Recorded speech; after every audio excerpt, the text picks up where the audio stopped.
Chicago rapper who was washing cars to running up M's off one song in the booth. My grandma. Oh, bro. Hey, that's what's up.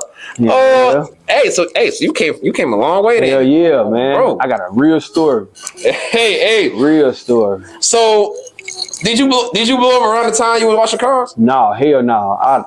Like when I had a job at the car washing shit, I was a shorty. I was a shorty, bro. I was a shorty, for real. I was a shorty. I was staying outside, just doing some shit. And then shit, hell no, I started to grow, just started experimenting other shit, doing other shit. Come on, Ben, go over there. Go right there your cousin. Thank you, son. So yeah, shit, I just started doing other shit. And then shit, like I said, I started writing poems and shit. Started writing poems, I get locked up. Niggas be want me to write poems for their girls and all that type of shit. So and then hey, you help niggas keep their bitches. My grandma. hey, poems will do that. Yeah. And I write, and I done did a few poems before, so I know what you're talking about. Oh, bro. So hell yeah, shit. And all right, bet. Yeah. Now, who was your influences on rapping, if you had any? Like outside of people from the block, like is there any other rappers that you look up to, listen to? You know, shit, Wayne. Hey, Herb, Wayne, Herb. Them the main two for real. Plies, I used to fuck with. I listen to Plies. All right, bet. First one for Plies. Hell yeah. But mainly Wayne though, bro. And the crazy thing is, Wayne influenced everybody else in the rap to be rapping. Yeah, Wayne. Yeah. Yeah, he influenced the whole generation to be rapping. Low key. Yeah. Yep. But guess what? Chicago did too. We'll talk about that later. Now, with that being said, even though you had these influences on rapping, would you say with your music, people can tell that you got these influences, or they don't compare you to nobody? Yeah, I think people can tell. People can tell because a lot of motherfuckers be telling me like, yo, how you do your metaphors, your wordplay, you like Wayne, like how Wayne used to be. Yeah, so yeah, a lot of people be telling me, a lot of my fans be telling me. Oh, fun. And the thing is, you really are a lyricist. A lot of people be sleeping on the lyricist side of you. Like you really do be rapping, like rapping, and with metaphors, wordplay. I'm like, damn, yeah. But let's check it out though. When you blew up, you ended up like really touching the whole city with that one. Like, and I can say that was a real positive influence, positive and inspiring song.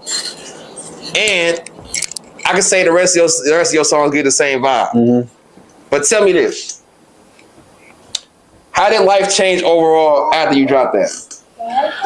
Shit, I ain't gonna lie. Right before I dropped it, I had a talk with Waka. I had to talk with Waka, and Waka was telling me, he like, man, Joe, your life finna change after this shit. Is you ready? And I was like, nah. I told him, yeah, I was ready. He like, nah, you ain't ready because you answered that too fast. He like, man, I want you to really sit back and think about that shit. Like, your whole life finna change.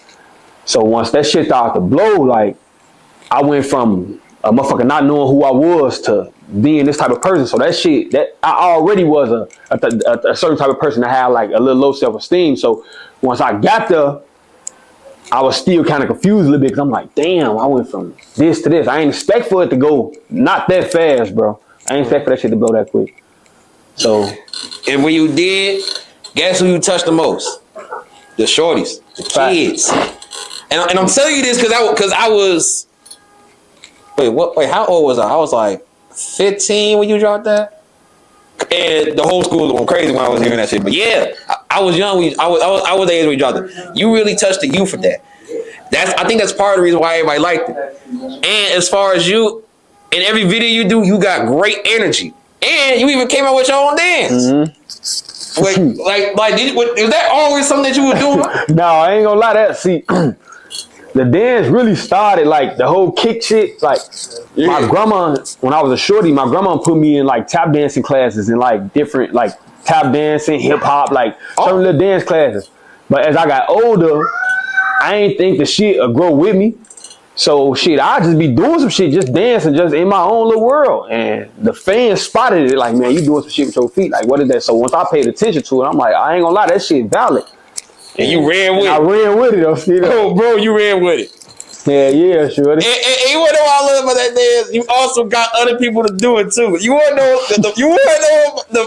what the best one that I saw? Who? Duck. When Duck did that dance, I rolled. I was real rolling. Like, did you know he was gonna do that? No. What's your message to the youth?